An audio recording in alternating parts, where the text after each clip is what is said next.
Hello and welcome again to another episode of Nerf News, your number one source for Nerf news on the net. If the audio is bad, that's because I'm on my laptop. If you can't see me, that's because I'm on my laptop. If you're wondering why I'm on my laptop, I'm in Las Vegas right now for SHOT Show. But just because I'm at one industry-leading event does not mean that I can't talk about my upcoming and frankly more exciting industry event, which is Toy Fair. Now, Toy Fair almost always gives my friend Andrew over at Gizmodo a good leak right before, and they gave him half a good leak this year before the show officially debuted, in that they are sharing with him the Thunderhawk and the Infinus. Now, I do have one addendum to my Infinus news, but everything that I said was going to happen is going to happen. So let's launch right into it and talk about the Thunderhawk itself. So the Thunderhawk is a Mega Blaster. Now, unfortunately, it's like good parts of, I don't know, like, I want to like this blaster. It's going to be incredible integration fodder, and I will take it all back if it actually hits 100 feet.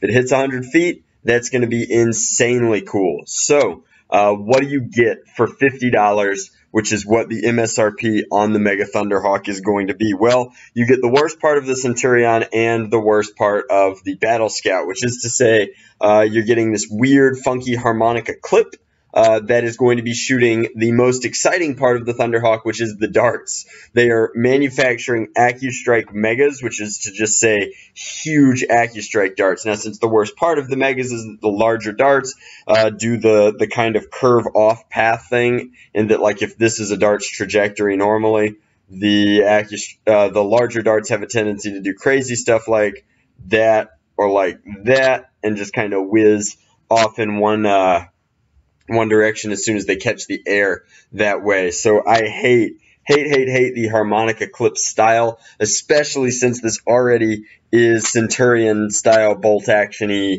goodness. Now, the Mega series, like, honestly, from both an aesthetics point of view and a functionality point of view, could really do with an awesome direct plunger bolt action blaster. But why not reutilize that magazine system from the Centurion, put more of those magazines onto the market? Even, I mean, you could make a bigger one, you could make a 10-round one, which I can't remember off the top of my head if this is going to be an 8-dart or a 10-dart capacity.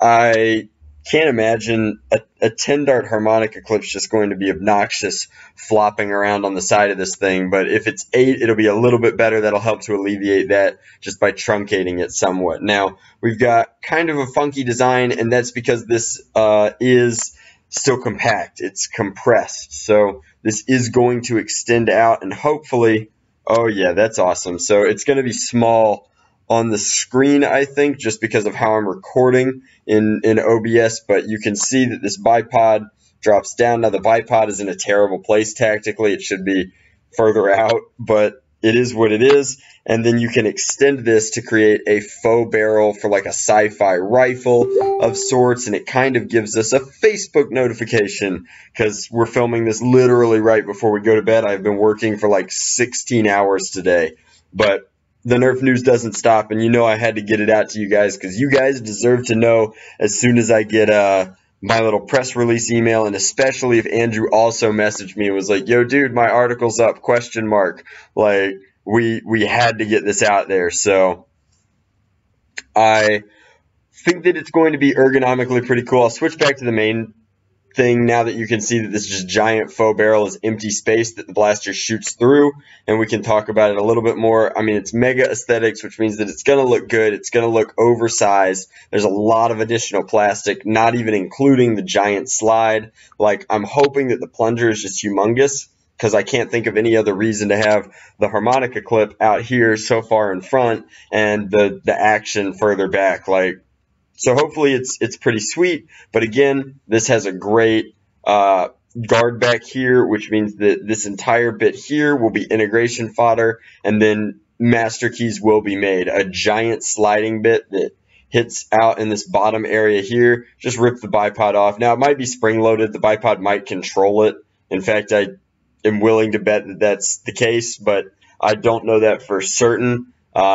But you could have a spring-loaded master key that pops out, and that would be pretty cool, I think, at least. Now, the only other thing that I want to talk about, because honestly, like, I'm Only excited for the Thunderhawk it performs, so you're just going to have to stay tuned for my hands-on at Toy Fair to get the down low on its performance. So the only other thing that I need to mention is that the Infinus we now have a very clear, very full picture of.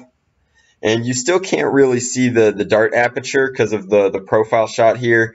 A lot of people have been telling me, like, the stock really isn't that bad. It's basically a Hyperfire. The Hyperfire stock really wasn't that great. But I do want to add an addendum that I originally thought that this was going to be a more expensive blaster, and I have reasons for that, but I can't talk about those reasons for reasons. But it has been released with this press release that this is going to have an MSRP of 70 United States dollars, and at that point it makes sense to buy these just so that I can set up 4 of them on a LiPo at SENC Wars and have them load up my magazines for me. Like, an automatic magazine loader is worth it.